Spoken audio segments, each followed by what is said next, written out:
And we're talking about women owned or women operated businesses. That is Nice. largely 85% of my client base. All right. Welcome to another episode of the Bering McKinley Vision Podcast. Going with the From the Trenches today with our good friend Sparkle. And yes, that is her first name. I think it's awesome. Hopefully we'll hear more. We see the awesome logo in the background. But remember, everyone, on the From the Trenches, this isn't about a big action item, a big takeaway for you. This is just two people talking MSP, just like we're in the coffee shop. So enjoy the conversation. And Sparkle, let me ask you, how did you get involved in this crazy MSP world? Well, I think I came into the MSP space a little differently than most. My background is actually in theatrical training, lighting design, sound design, and pyrotechnic design specifically. So I came up through a creative aspect of technology, and I was on the forefront of some pretty exciting things using computer technology, pre-visualization, a lot of high-end processing programs that were coming alongside 3D pre-virtualization, visualization tools. Long before there were goggles in everyone's home, we were using them in an engineering space to kind of pre-visualize what a set might look like, or what a particular staging might look like, or even costumes and sound. We were able to add to those. So that is my professional training, and having known a lot about computers and how to build them and how to make them work and how to apply them using some of the pretty high-end graphics programs. I use that as a professor in the theater department here at Middle Tennessee State University, and developed that for a lot of my students to come through the programs. On the other side of that, with I guess the crash of 2007 to 2009, it would be a good time to be outside of the entertainment industry and know some useful tech skills. So that's when Sparkle Innovations was born. Whoa. Okay. So there's a lot there, Sparkle. We're not going to let us gloss over any of that. So theatrical background, sounds like you're in the production side, not on the stage. Or did you do some Correct. acting as Yeah. well? You can't catch me on the stage. No, I'm the one turning the lights on and off, deciding where they are, what color they are, how bright they are, whether they move, whether they don't, and who gets Wow. seen. I would rather prefer who gets seen on the stage than to be on the stage. Yeah, that was never my bag. Whoa. And I heard the word pyrotechnics in there. What do we mean by that? I think I know what that means, but tell us what that means. Anything that catches fire on the stage was part of what I got to design. Contrary to popular belief, you can control the color, the spray, the direction, the intensity, how long it needs to flash, and how dangerous it needs to be for a particular scene or for a particular movie. So, a lot of that was involved in what I got to do. It was great fun. I was always asked if Sparkle was my stage name when I would go on the set. So, Yeah. I think someone once said I was a psychological test case for whether or not I chose my profession or my profession chose me. But Oh, that no ultimately, it doubt. led to IT. I mean, all of that stuff is computerized these days, but 20 or Right. 30 years ago, not so much. And it was a great time to be in the industry. What was that? It seems like it was in the last 10 or 15 years. There was some pretty well-known band that had a big pyrotechnics like event bad. Can you help jog my memory on that? I don't remember the specifics. I know I've spoken with my husband about it because a gentleman was killed. A gentleman in the band was killed. They were shooting off pyrotechnics indoors in a space that really wasn't designed for it. So it was a Right. bad combination of having not been treated correctly in the wrong space without adequate fire escape modules. And I think the venue added too many people. So at Um, least one person did die. I know another member of the band was badly injured as well. So pyrotechnics is something you want to put a lot of safety around. But yeah. yeah, it could go badly very quickly. That seemed like very kind of 80s hair band rock, had a lot of stuff that are just like big demon heads coming down with flames going out the sides. Like, that was amazing, but there's no way that was safe. Like, it was as safe as they could make it, I'm sure, but the standard probably wasn't as high as it would be today. I don't think so. And that was really my thing going into college. I was blessed with a full 4-year scholarship, leadership performance scholarship.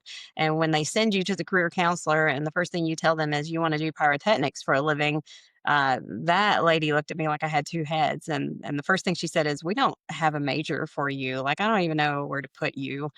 So it was an interesting time. I started in recording industry. Actually, I started as a double major in music and chemistry because everybody knows you blow up stuff at concerts. I grown up watching Kiss. That was Oh, exactly what I yeah. wanted to do. Star Wars and Kiss. That was my inspiration. So Yeah. at the university, I thought a double major in music and chemistry, and then after a couple of years of that, ended up over in recording industry where they had access to a lot of the technology tools, and entertainment technology was kind of born out of that. And that put me in the theater department with most of the people over there. And you learn a lot of creative communication when you're in the theater Yeah. department. And from there, I did an MFA at Purdue University with a technical theater emphasis. So still got to play with a Oh. lot of the cool toys.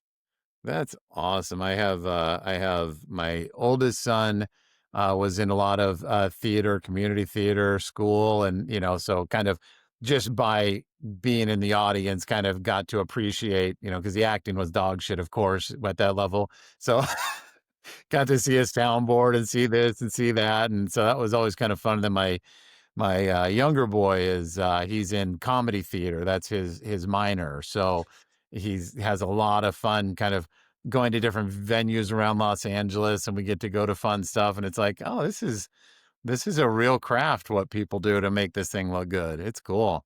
It really is. And just earlier this week I was with or late last week I was down at a client in Ohio and got to meet one of the kind of senior leadership and kind of talking to him, and it's like the first thing I learned is he had been to Antarctica, which I was like blown away by that. But his whole side gig is audio engineering. So there's a bunch of local bands that they select him for the different venues, or he'll get, bigger out of town stuff. And uh, I'm always blown away how little I know about that world. It just is amazing. All the advances, and he said soundboards used to be this big, now they can be much smaller. The older guys have a tough time transitioning to it, but they're still sound experts, and just like all the things you would never consider. Do you ever get an itch to get into that world in your day-to-day life, or is that history now? So that's an interesting question. We're close to Nashville, so Yeah, you could throw a yeah. rock and hit an audio engineer and probably somebody that has a home studio. So the audio part of it was less of an interest for me than was the lighting part and the pyrotechnic part. So in the last, I would say, 3 to 4 years, we attend a rather large church here in Murfreesboro, and I approached the people on the production team and said, "Hey, this is kind of my past. I would be interested in doing lighting again." And they said, "Well, we don't really let lighting operators be volunteers. We have our paid Oh, staff do that." And I said, "Well, oh, I understand that because again, it's a fairly large church. They have some pretty high end equipment." And I said, "Well, call me when it is volunteer because I don't want to run cameras. I don't really want to do anything else." And so they called me back pretty quickly, and I've been serving in that capacity at our church, doing some like board operating. I don't get along with the designers very well. I don't want their job, right, but right. they're very respectful of me, and occasionally will ask questions about that aspect of my life, and kind of use me as a sounding board. But I'm completely happy to just push buttons now. I'm good Yeah, with that. Educate the next generation because they are familiar with all the computerized tools. And I'm in that camp with the older guys that used to have the soundboards this big. We used to have the lighting boards this big, and now yeah. everything is digital.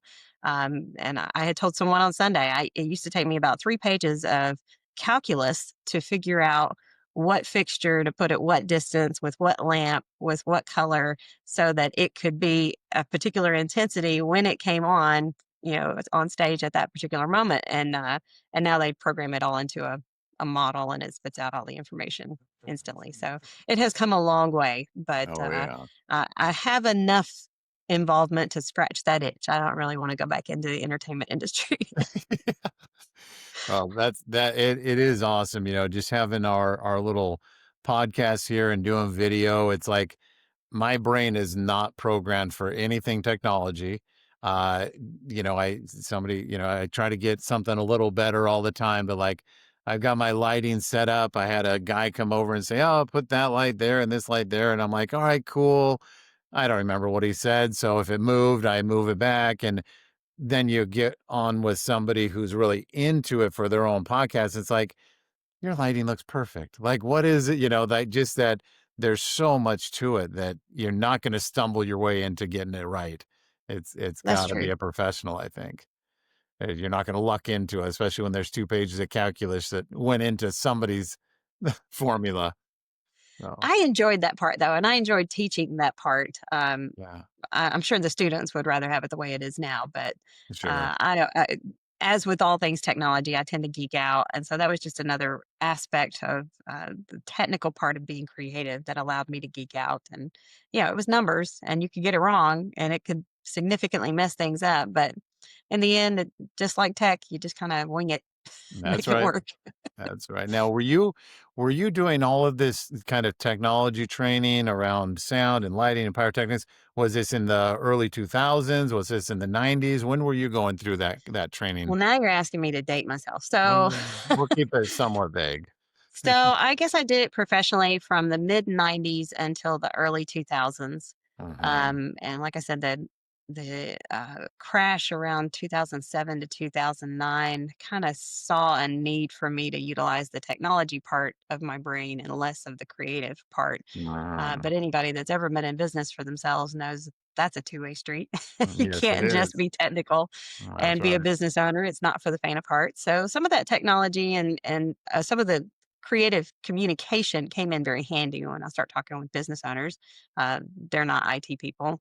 So that has been a great part of being in business for myself and being plugged into the community as well. Just knowing people who have known me for many, many years.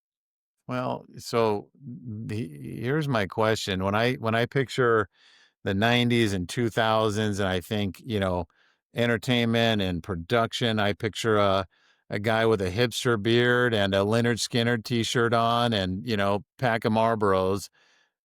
How receptive to was that world to a woman in that field? I could imagine it would be male dominated. Maybe I'm wrong. I hope I'm wrong. No, I mean, it was very male dominated. I guess I have a thing for choosing male dominated fields, but I rose very quickly through the ranks, even as a very young person, because I had a great deal of training prior to even entering into an undergraduate degree. And by the time I got to a graduate degree, where I needed to be was as a union steward. So I got my IATSE card very early on, tested into the management portion of that, and I was being placed on calls as the steward, as the IATSE steward. So I think I was, if not the youngest, one of the youngest women in our union, and ran a lot of calls. Very tight ship, but I was surrounded by great competent, overly competent people, and, as I guess the little girl on the set, they had my back. They Nice. respected the position, they respected that I had earned that position, and even though it was, as you said, the bearded with a pack of Marlboros, that was, over 50, Uh, and I was 20 something, so that was the majority of my crew, but what a great knowledgeable group of men, and they really watched out for me. They that's protected awesome. me, both from talent, that had something Mhm, nice or not so nice to say, and mhm. it would protect me on the set as well. So Oh, we have that's some awesome. stories. We have, I Oh, think, I'm sure. I don't want to throw too many names, but I have some stories of people who aren't so nice to women, particularly on the set. I'm sure. I'm sure. Well, that's cool. Youth and opposite gender from the norm is those can make the world really challenging. It's great that you found a crew of people that respected what you were doing and didn't make life tougher than it needed to be. Uh, Mostly, yeah. yeah, I mean, there's most. always a few, but it's Oh, fine. sure. It's fine. It is funny. Like I have a client, and I certainly won't name names, but they have a woman who is pretty high up in the service management, and we know each other pretty well, but she's not super vocal with the things deeply personal to her, but she shared the last couple weeks ago. She's like, yeah, I'm gonna have to let so and so go. Um, he just came out and said it. I have a hard time reporting to a woman. And I thought, well, who says that in 2025? And it just, I think part of that is my own naivete, but part of it is just like, why is this a thing today? I don't get how that just keeps perpetuating, but hopefully it's not as bad as what I might think it is. But do you face that kind of nonsense even today, or being being the CEO and being a leader, maybe it hits different. What's been your experience? I think breaking in to this area, into this industry, certainly, as far as I know, there aren't any other women in this part of our state doing what I do. So I think that the only issue that I had, and still to some extent, are the back office deals that are made in cigar lounges and bars. Mhm. And for whatever reason, Top Golf. If you don't go hit Oh, a golf ball, if you don't right. go smoke a cigar in the back room of some bar, sometimes you lose the big deals. And I was okay with that. Yeah. I'm okay with that now. I had to be okay with that, but it did provide some angst early on, but as I've talked with you, my demographic changed. My ideal customer changed, and so I evolved along with that, and it has been great ever since. Now we target that demographic specifically, and we're talking about women-owned or women-operated businesses. That is Mhm. largely 85% of my client base, and I don't mind taking it. They're hard. The guys in the area don't mind giving it to me Right, because right. women are hard. They're really, really hard to satisfy and to please in a business perspective. They demand a lot from you as their IT service provider, and they expect results, and they expect it at a fair price. So it's really been a demographic that I accidentally stumbled into. I think easily because I'm a woman, and my colleagues that are men kind of go, "That's not fair." You know, you have the market on Uh, female-owned businesses, and there's a lot of those in this area. But welcome to the club. That's how it used to yeah, feel. right, right, right. So That's a little awesome. hard to break into, but now that we're there in that space, it's very, very comfortable.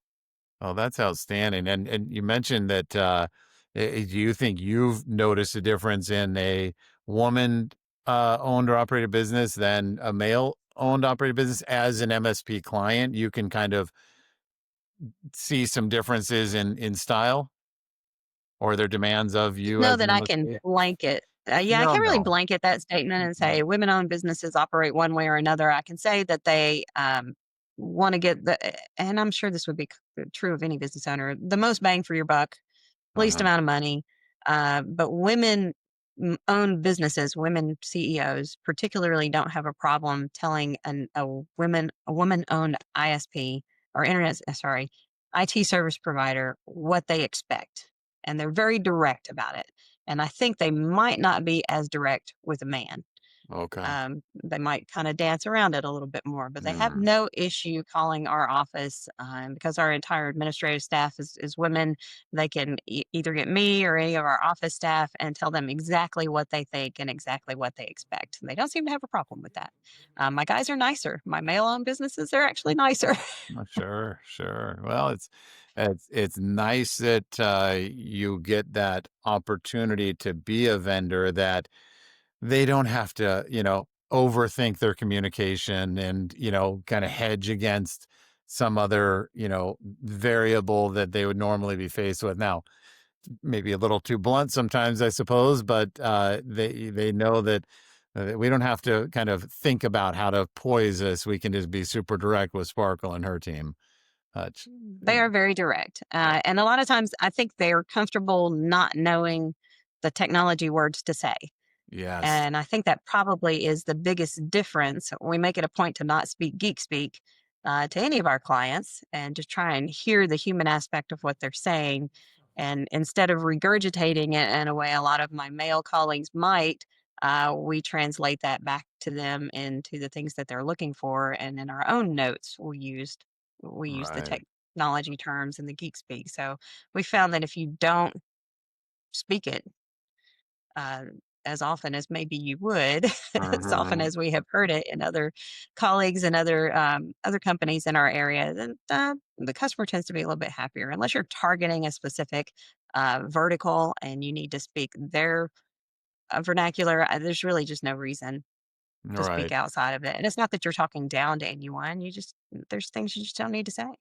I agree. I agree. As a consultant in serving MSPs for as long as I have, I can sometimes be embarrassed by the fact that I have not learned much about technology. So that when I am talking to people, it's like Oh, you presume I know what you're talking about. Just tell me the business case for what you're doing. I will not appreciate the nuance of your technical solution. So I can imagine as a client of IT, it could be even more frustrating. 'Cause there's just this kind of pressure to think that you should know something, and it's like, well, do I really need to know it, or can I just know what the outcome is? Oh, And we do I, ask our clients, I have, the running gag is I can talk you through changing a motherboard, but at some point we rely on you to tell us either I don't have time or I don't want to know this. Come get it, do it for me. So if they're engaged, if they're interested, if they feel capable, or because of time they need to, we will absolutely assist them as far as they are comfortable. But we kind of rely on them at some point to tell us when they're not. mm. Yeah, that's good, and let him know that they can, be this way today and that way tomorrow. That's okay. We'll meet Mhm. you where you're at. That's excellent. What are you kind of seeing? You're in Middle Tennessee, you said. Is that kind of the region? What Yes, are south of Nashville. south of Nashville? Okay. What's that big fancy place everyone lives down there in the suburbs of South Nashville? It's Brentwood, Brentwood, there you Bellmead. go. Yeah, yeah, yeah. Are you even further south of are you South Nashville We're or south of Nashville? we're east of Brentwood. Okay. So, I used to kind of solicit customers in that area, Mm, because those are gonna be the bigger clients. Those are gonna be the ones that don't already know what a monthly management fee is. They already understand what they're paying for. There's a little less conversation that has to happen around that. But they already really have so many good IT service providers that it just didn't make any sense to have my crew drive over there. It takes us about 45 minutes. If the traffic's bad, it could take over an hour. There's mm, enough business here where we are that we really don't need to look outside the area. And mm. I tell our clients we put a pin where we are and we draw 60 minutes around in a circle. And those are our clients. And that would include the Brentwood area. If there's a small business that fits our demographic and they, for whatever reason, don't want to use people in the area, we're happy to take that on. But typically we try and kind of play in our own backyard. There's plenty of business here. Well, it sounds kind of the second time you've kind of mentioned who you like to serve, both geographically and just kind of demographically. How long have you been in business now? Remind me. 19 years. 19 years. Okay, so good on you. That clarity is awesome. Um, there's phases during our business, life cycle that anybody who's willing to give us a couple dollars is a perfect fit for us. And then there's times as we evolve that we get to really know who we are and who we serve best. Would you say you're kind of to that place where you can be really specific, or are you still having to kind of reach for, those clients that may not exactly fit your ideal client profile? Well, we've been blessed. The company has grown about 30% year over year for the last 5 years. Wow. And I would say prior to that, we were less selective.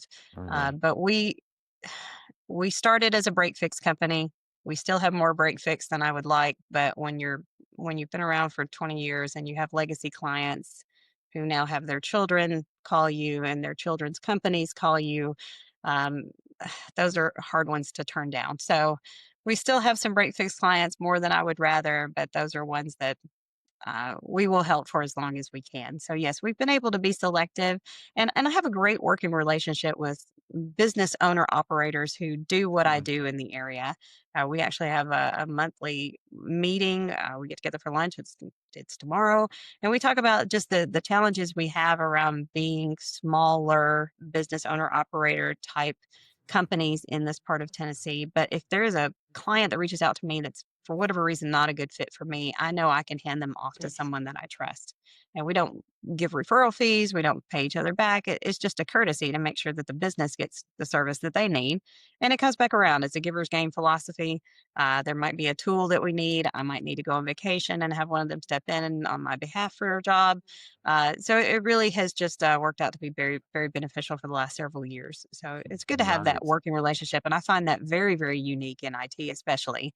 We're not competitive. We kind of have well, gentleman's agreement. Uh, Uh-huh. I'm the only female, but it's a gentleman's agreement that if a client reaches out to us and currently uses any of the other of us, that's not a client that we'll take. That will try and help facilitate communication, will help kind of bridge communication gaps on what might be going wrong, um, why there might be a dissatisfaction really with that company. So we've had to do that a couple of times, but by and large, if there's just somebody that's not a good fit for any of us, we'll defer it to another of our partners, and those have been great relationships. Nice. That's cool. Yeah, that is unique. I haven't heard that degree of kind of formality in some cooperation of people coming together, and almost sounds like you guys are the IT mafia of South Tennessee.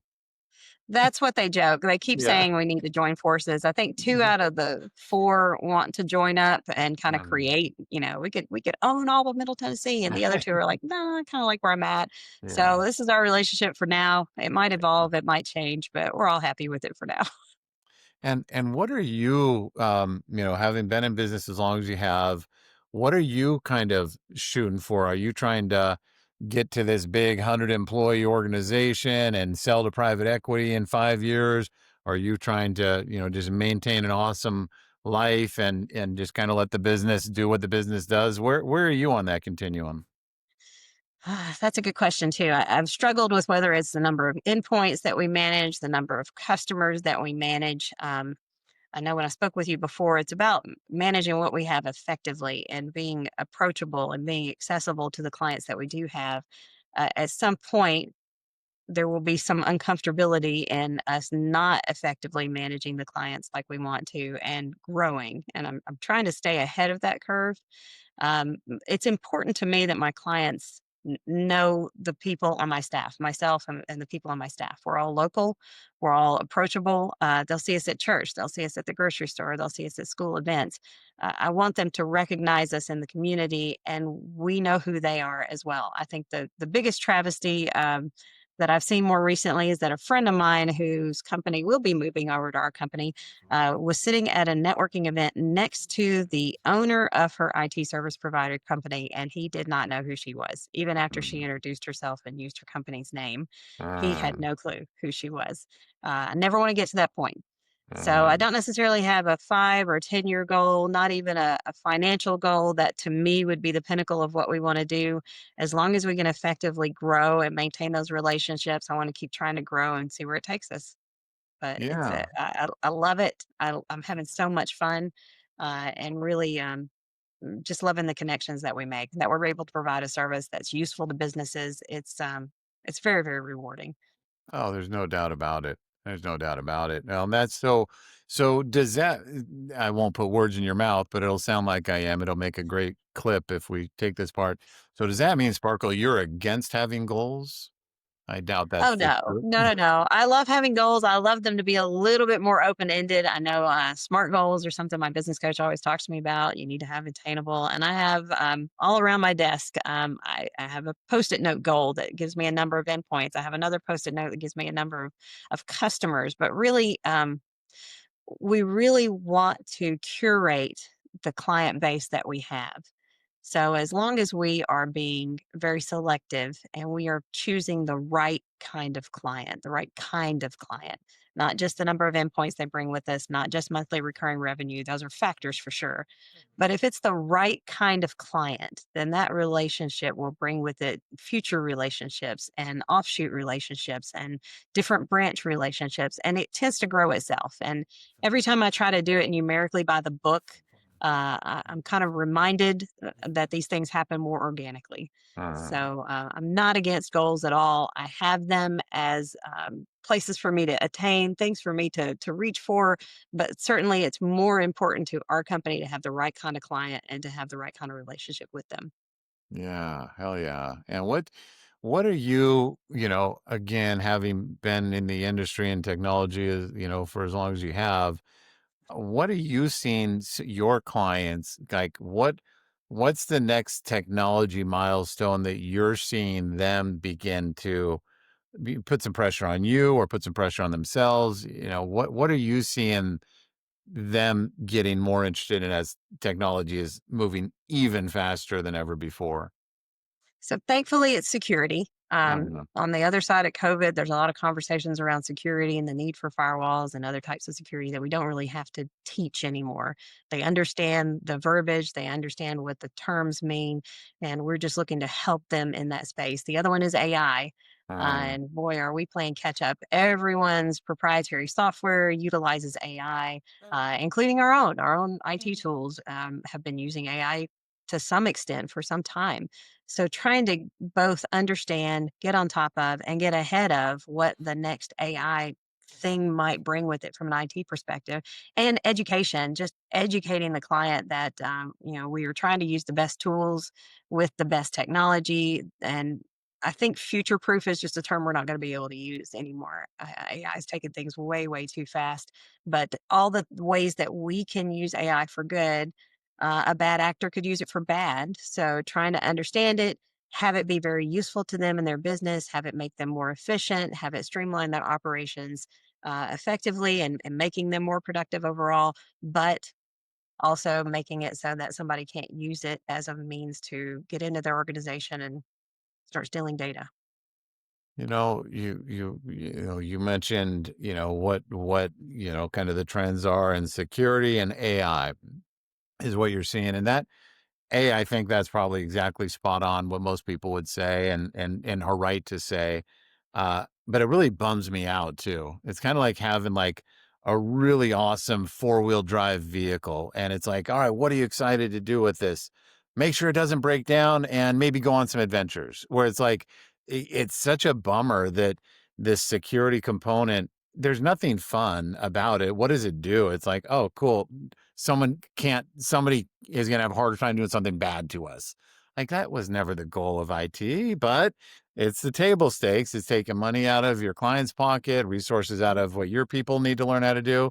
When it's like, when do we get to just have the fun of IT? When do we get to, have the fun of innovating and our clients being able to innovate? I'm glad AI is on the list. That's cool. What do you think the MSP's duty in AI is, or what do you think their role in AI adoption? Where do you think it lands with the MSP?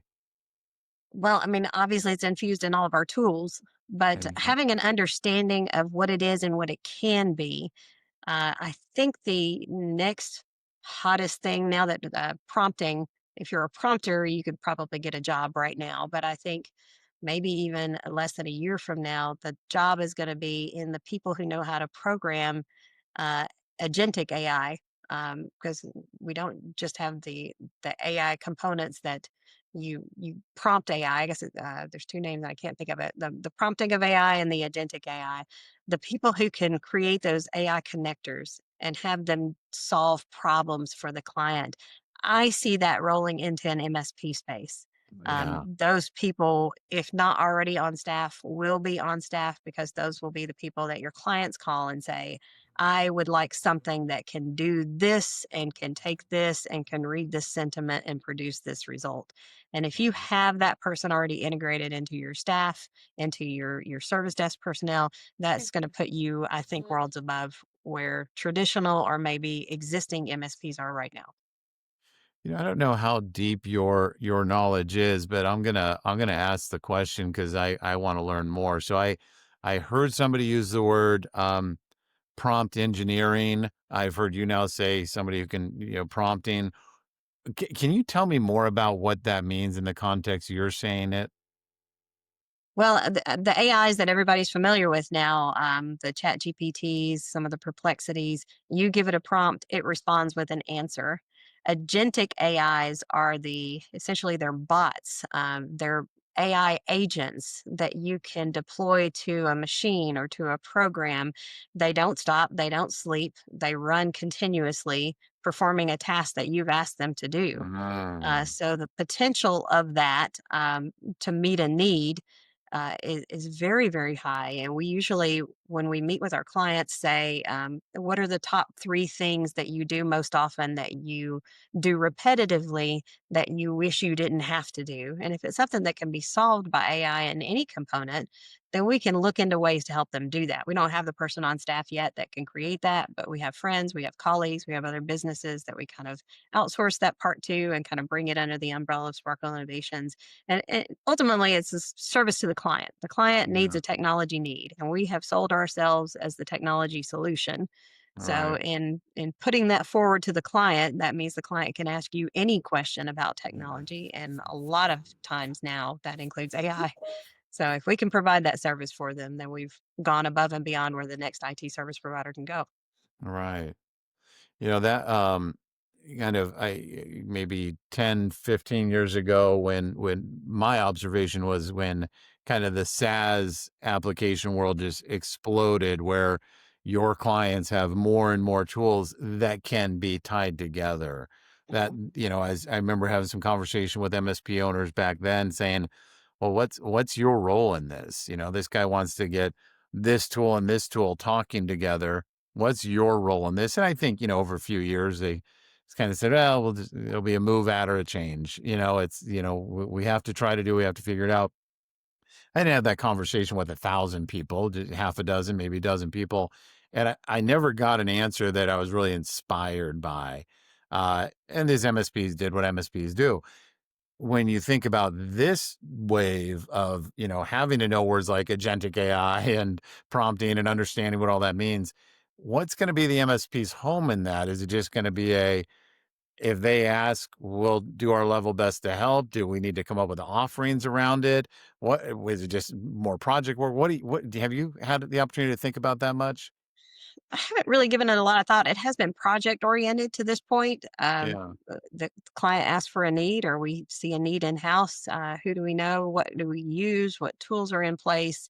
And we've been approaching it that way. I think until it becomes more common, it Uh-huh. won't end up in a project in a package offering. Uh-huh. I think that might go under other duties as assigned, or if you're an all-you-can-eat pricing, it might kind of fall into that. I would caution other MSPs around doing something like that, though, because as technology, the term technology and business-related technology becomes so broad, it can be anything from a communications or a networking or a security error to fix, or it could be something around AI. Uh-huh. I mean, I know that I have MSPs that don't do phones or don't do printers. I think it's going to become less and less frequent that you can find an MSP that says, I don't do AI anything. Right. We're going to have to try and embrace it and approach it as the technology that it is, as the solution that it could be for our clients, and just figure out how to handle it from there. But yeah, like you said, MSPs are going to do what MSPs are going to do. Yeah, Right. add it, Yeah. project, hourly, whatever we need to do until it becomes consistent enough that we say, hey, that's a great tool. It offers this great service.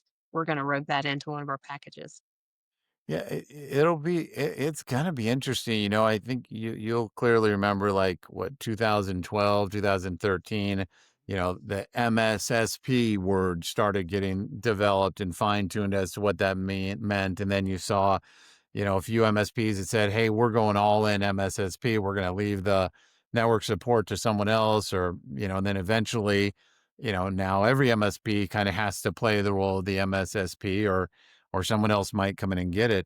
I wonder if we start seeing like AISP, or automation SP, where it's like there's gold in those hills. I just wonder if this generation of owners are going to have the opportunity to tackle it, or if it's going to be there's a whole new, service that comes up underneath that doesn't necessarily threaten the MSP, but is just providing a service that the MSPs just weren't prepared to, not able to, shouldn't touch, who knows? But I wonder if there's another version of small business technology providers that look a lot different than we do, you know? Oh, I think there definitely will. I mean, it's less about hands-on service these days than it ever has been. Yeah. So many people and so many MSPs can run their entire company from behind a screen and never get out and meet the client. Uh-huh. We've specifically, as a company, move the other direction. We have found in our community specifically, there is a need for personal interaction. They want to look you in the eyes, they want to shake your hand. And we've built our entire business model around being able to do that for the clients here. Um, I can't tell yet if the pendulum's going to swing. I can't Mhm. tell yet if it's going to move in the direction that we did, where businesses really want to know they're going to talk to a person. They're not going to talk to a bot. They don't have to go through an AI chat and lose their ever loving mind before they get to a human. Or Right. if we're all just going to accept that that's the way technology has gone and learn to be okay getting service for the right price, even if it means you've got to chat back and forth with an AI bot until you get to Right. somebody. I can't tell yet, but Can't tell yet. for No. myself and my business, we're going to go with the personal interaction. I'll tell you, it's there's so much in that wisdom there, Sparkle. We've been doing what we do for 20 years now. And in like 2018 or 19, we kind of said, well, I wonder if we have to go on site to our clients. Our clients are all over the world, all over the country, and we were used to being on planes. And maybe 2019, we're like, oh, well, these clients seem okay if we do this remotely. And then That's right. COVID hits and it's like, oh, it's all remote. And I look, a few years post COVID and I'm like, oh, it's not the same. We don't get the same outcomes we had. Our connection with these clients is not as deep.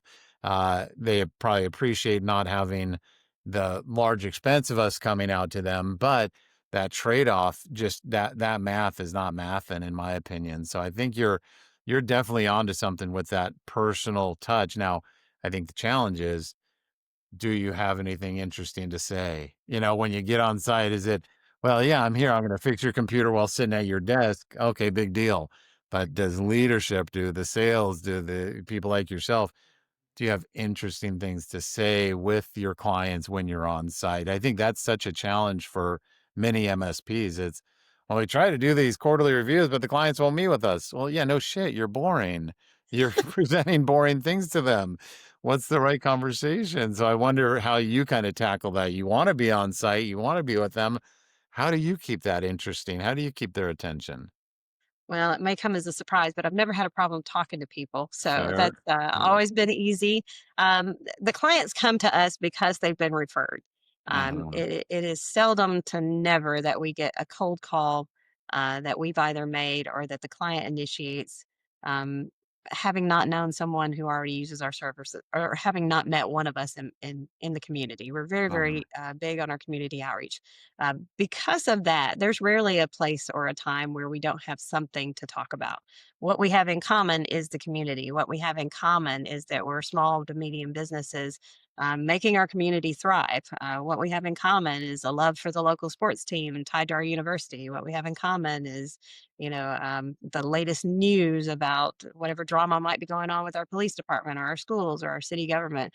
So it's really not hard to strike up a conversation being entrenched in the community, very involved in the chamber. We usually have firsthand knowledge or have just spoken to a member of the either the county or the city government, university presidents. I mean, we are blessed to have been in the audience of several people who are in the know. So we take that information, we kind of turn that into something that's relevant to our client. Hey, have you heard about this? Did you know about this? Do you know about the newest restaurant that just opened up? I mean, those are things that we're able to talk about because that's what we're doing in the community. We're going to the ribbon cuttings, we're celebrating with new businesses that come, and we're letting them know that we're here to service them if they need the service. And we'd love to meet with you. We'd love to have coffee with you, and that gives us all of our talking points. It's about investing the time. And I think when you're doing your reporting and maybe the numbers, maybe the math's not mathing, like you said, but Right.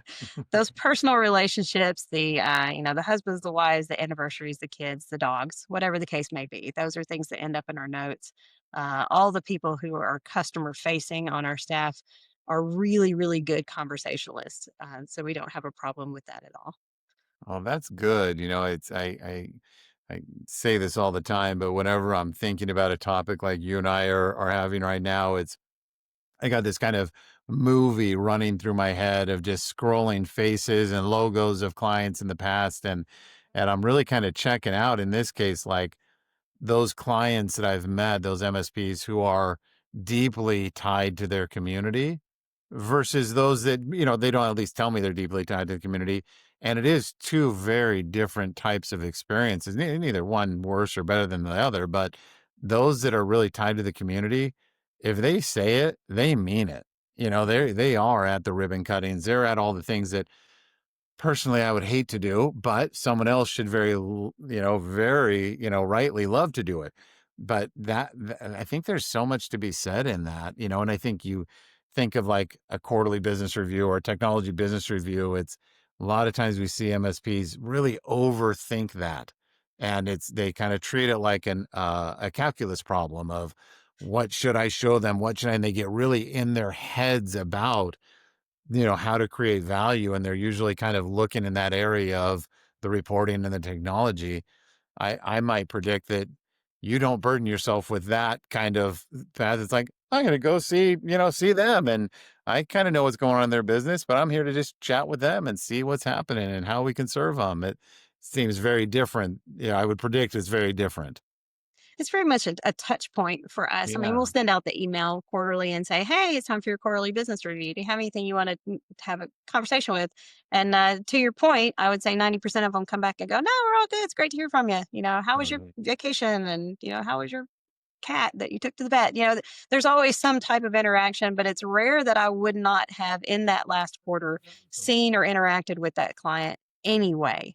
Yeah. Just to call them and say, "Hey, how are you doing?" And those are things that we set aside time to do. We set aside a couple of hours a week just to call and check on our clients. And those can take the Ah, place of a quarterly business review anytime while we're on the phone with them to say, "Hey, anything going on we need to know about? You got your quarterly business review going coming up soon. Would you be interested in seeing those reports?" And we've placed such an emphasis on building brand loyalty. The Sparkle Innovations brand is one of loyalty. If we have worked to get your business, we're going to work to keep your business. We don't forget what you went through in your transition to us and all of the trouble that it was and how painful maybe that transition was, or if we introduce new technology or new security. That's hard for a business to take the time out and interrupt their processes to try and integrate. If they've done that and they're loyal to us, we're absolutely loyal to them. And a lot of times that mhm. comes with a trust factor that means you're not dependent on reports and numbers. Sure, we'll send them unless they call us and say we're tired of seeing them. It's enough for us to know that you're reviewing those. If you have anything that's a concern, you'll let us know, and we trust that you will. So again, I would say 75% of our quarterly business reviews, they don't even want to see the reports. Right. And I Right. had one yesterday say, because I said, just so you know, they got sent an invoice that should not have been sent an invoice. They're an ACH auto debit. And I said, just so you know, ignore those. It was a private text to the business owner. And he goes, "Sparkle, I don't even look at the bank accounts. I probably should, but, I don't even look at the bank accounts. We've known each other for 15 years. You've been my IT person. I know I can trust you." Mhm. Nice. Nice. That's huge. I'll tell you, I had a client in Australia, Nigel Hine, and he was much younger than me at the time, still younger than me, obviously. But we were having a peer team meeting in Brisbane, and have all these Australian owners in there, and they're all cool and it's fun. And we were just in those initial introductions. I said, "Oh, hey, Nigel, tell me about your business. Tell me about kind of how your role in the business as the owner." And he's like, my only job now is to go to lunch and go to the gym." I said, "What do you mean by that?" He said, "My job is to take my clients to lunch whenever, wherever they want, and go to the gym to make sure I don't, get massively out of shape." I was like, "That's kind of brilliant." And I, got to know him over 3 or 4 years, and sure as shit, he meant it. Like that was his job. He said, "We work too hard to get these clients to not show them that love." And, I try to get to each one of them once a quarter, and it's just like, "Where do you want to go to lunch? What's a cool place?" And he said, "I don't come with reports. I don't come with anything. It's just what's going on with your business, what's going on with your competitors, what are the trends? How can we help?"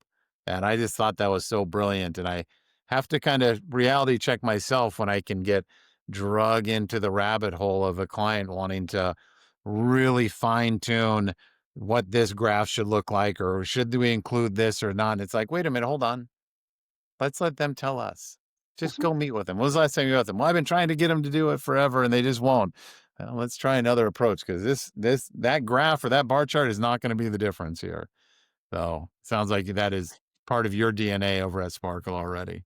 Well, I think the hardest part is once we've become the IT service provider for a client. Initially, you sit down with them, you ask them about their technology goals, or you just ask them how they do business. And then you internally translate that to how technology can make that better. Um, the conversation we have with people often is, if you've updated your iPhone in the last 5 years, but you haven't updated your computer, then your business is suffering in Mhm. productivity. So once a client has been an established client for some time, and again, you see them at church, you see them at the grocery store, you know the dog's names, all of those things, reminding that client to think proactively about technology. The quarterly business review email is not going to be enough, a report's not going to be enough. Generally, I'll send a request for a one on one meeting with the business owner specifically to discuss technology goals for the next 2, 5, and 7 years. And that forces them to kind of think about maybe what they want to replace, what they want to move to, and gives you a chance just to talk to them about their industry trends that you may know nothing about. Where are other businesses in your industry moving in the advent of technology? And just kind of back and forth dialogue about where they see implementation of that, how far down the line, if they see it, why or why not, maybe a different direction that they want to go. And then you kind of figure out the technology part of that on the backside.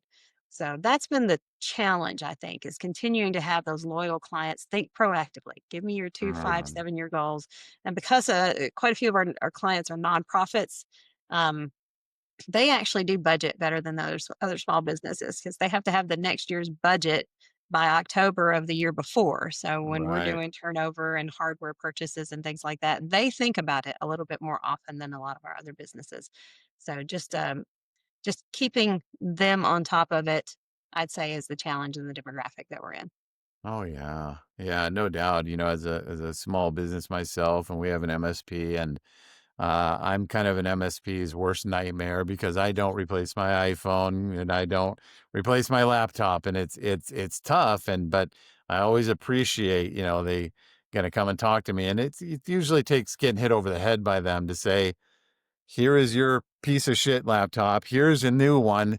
Go ahead and do a few tasks. I'm like, oh, that's so fast. That's awesome. But it's just, meeting me where I'm at to kind of figure out how to get that message through is a gift they've definitely developed.